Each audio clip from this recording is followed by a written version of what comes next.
अस्सलाम वालेकुम जनाब, कैसे हो सारे दोस्तों। इस वक्त का बड़ा खबर ये है, पीसीबी ने बहुत बड़ा फैसला कर लिया है। पीसीबी ने ऑफिशियली शाहिन शाह अफरीदी को कप्तान, ओडीआई का कप्तान अनाउंस कर दिया है। जी हाँ, कई दिनों से ये खबरें चल रही थी। ये मशावरात पीसीबी के अंदर बहुत बड़े मशावरात, बहुत बड़ी जो है मीटिंग्स हो रही थी इस चीज़ पर लेकर के हमने किसको कप्तान बनाना है, हमने रिजवान का क्या करना है, हमने रिजवान को हटा देना है और इसकी जगह पर हम किसको कप्तान बना सकते हैं। 3 नाम ज़ेरे गवर रही थी, शादाब खान, सलमान अली आगा एंड शाहिन शाह अफरीदी। और इनमें से शाहिन शाह अफरीदी पर फाइनल फैसला हो गया कि शाहिन शाह अफरीदी ओडीआई का कप्तान होंगे और उसकी ओडीआई की कप्तानी साउथ अफ्रीका के खिलाफ जो हमारा रिसेंटली सीरीज चल रहा है फैसलाबाद में शाहिन शाह अफरीदी, इनसे शाहिन शाह अफरीदी की कप्तानी का आगाज़ होगा। और पाकिस्तान की ओडीआई हिस्ट्री में शाहिन शाह अफरीदी 32वां कप्तान बन गया है। और इस पर यहाँ पर मोहम्मद रिजवान का भी रद्द अमल आ गया है। रिजवान क्या कहते हैं शाहिन शाह अफरीदी की कप्तानी के हवाले से और अपने आप को कप्तानी से दूर देखने के बाद मोहम्मद रिजवान क्या कह रहा है वो भी इस वीडियो का हिस्सा हम बनाएंगे। लेकिन यहाँ पर मैं आप लोगों को एक चीज़ और बताऊँगा। शाहिन शाह अफरीदी ने कुछ शराइत रखी थी पीसीबी के सामने कि अगर आप लोगों ने मुझे कप्तान बना देना है तो मेरी ये शर्तें माननी पड़ेंगे तो तभी मैं कप्तानी कबूल करूंगा। लेकिन पीसीबी ने शाहिन शाह अफरीदी की सारी शर्तें मान ली है। जनाब, अच्छी खबर यह है कि पीसीबी ने शाहिन शाह अफरीदी की सारी शर्तें मान ली है। शर्तें कौन से है वो मैं बताऊँगा आप लोगों को इस वीडियो में। लेकिन यहाँ पर एक बात मैं आप लोगों को पहले करना चाहूँगा कि क्या कप्तान चेंज करना फैसला पीसीबी का गलत था या सही था। मेरी राय तो यह है कि यह फैसला गलत है। बार बार कप्तान बदलने से कुछ नहीं होता। आपको सिस्टम चेंज करना पड़ेगा, आपको प्लेयर ग्रो करने पड़ेंगे ताकि अच्छे परफॉर्मेंस आए तो कप्तान पर तनकीद नहीं होगा। कप्तान बेचारा क्या करे जब आपके बॉलर्स अच्छे बॉलिंग नहीं होती, आपके बैट्समैन अच्छा बैटिंग नहीं होता, आपके फील्डर्स कैच नहीं ले सकते, तो इसमें कप्तान बेचारा क्या करे। तो कप्तानों का कोई कसूर नहीं था, आप बेलावजह कप्तान चेंज कर रहे हो। पहले हम ये चीज़ नहीं समझ आ रही थी, लेकिन अब हम ये चीज़ समझ गए हैं। बाबर आजम कप्तानी से चला गया, रिजवान आ गया, रिजवान चला गया, शाहीन आ गया। शाहीन भी एक वक्त में कप्तान बन गया था, ये दूसरी बार शाहीन कप्तान बन गया। सारे चेंज हो गए, इससे नई नई कप्तान आ गए, बीच में सलमान अली आगा भी कप्तान बन गया, लेकिन टीम का रिजल्ट वही की वही है। तो इसका मतलब है कि कप्तानी मसला नहीं है, जो मसला है वो आपके सिस्टम में है, वो आपके फ्लेयर इम्प्रूवमेंट में है। आपके फ्लेयर इम्प्रूव नहीं कर पा रहे, इस चीज़ में आपका मसला है।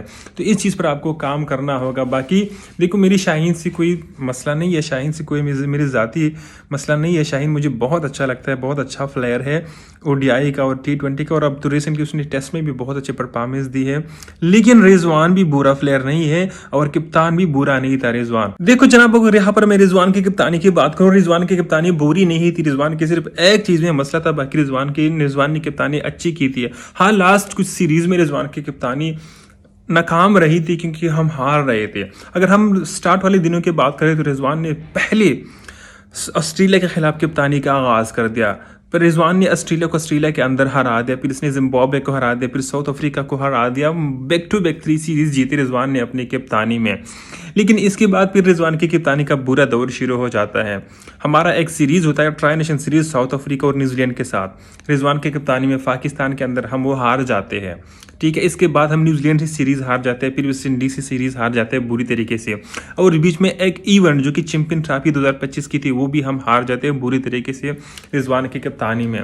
तो कप्तानी तो यहाँ पर थोड़ी बहुत ज़रूर कम, इसमें कुछ गलतियाँ ज़रूर है, लेकिन सबसे बड़ी गलती रिजवान की थी, सुनने में आ रहा है कि रिजवान जो है अपनी गलतियां नहीं मान रहे थे और सारी गलतियां पीसीबी और सिलेक्शन कमेटी के ऊपर डाल रहे थे, और यही वो चीज़ रिजवान की कप्तानी से के हटाने की वजह बनी है। लेकिन मैं समझता हूँ हटाना नहीं चाहिए था रिजवान को, आपको बरकरार रखना चाहिए था, आपको इनको कॉन्फिडेंस देने चाहिए था, और जहाँ पर गलतियाँ वो कर रहा था आपको उनको समझाना चाहिए था। अब देखो, शाहीन आ गया, शाहीन भी ऐसे गलतियाँ करेगा, इस बात की क्या गारंटी है कि शाहीन कोई गलती नहीं करेगा और शाहीन मैच जिता देगा पाकिस्तान को? इस बात की कोई गारंटी नहीं है। देखो, वही फ्लेयर है, वही सिस्टम है। कप्तान मैं हूँ, तुम हो, फर्क नहीं पड़ता। जब सिस्टम वही हो, प्लेयर वही हो, आपको सिस्टम को चेंज करना पड़ेगा। तो और कप्तान बदलने से सिस्टम ठीक नहीं होता, बल्कि सिस्टम और ख़राब हो जाता है, प्लेयर और ख़राब हो जाता है, प्लेयर के आपस में जो कम्युनिकेशन है, जो अंडरस्टैंडिंग है, वो भी ख़राब हो जाता है। तो बहुत सारी चीज़ें उल्ट हो जाती है। आप अच्छा सोच रहे हो लेकिन वो उल्ट हो जाते हैं, वो चीज़ें जो है ठीक नहीं हो जाती हैं। अब बात है शाहिन शाह अफरीदी की कप्तानी के ऊपर। देखो, अब देखते हैं क्या होता है।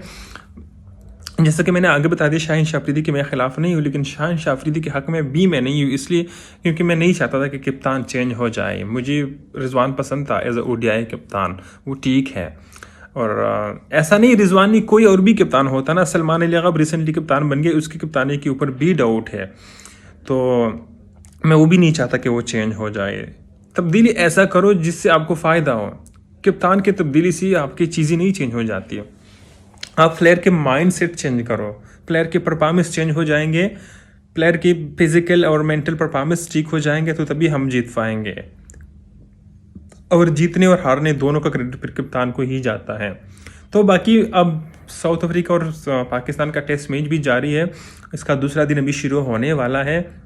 बाकी इस पर बात करेंगे, वो देखेंगे तो इस पर बात करेंगे। कप्तानी के हवाले से अभी तक इतना ही अपडेट ठीक है।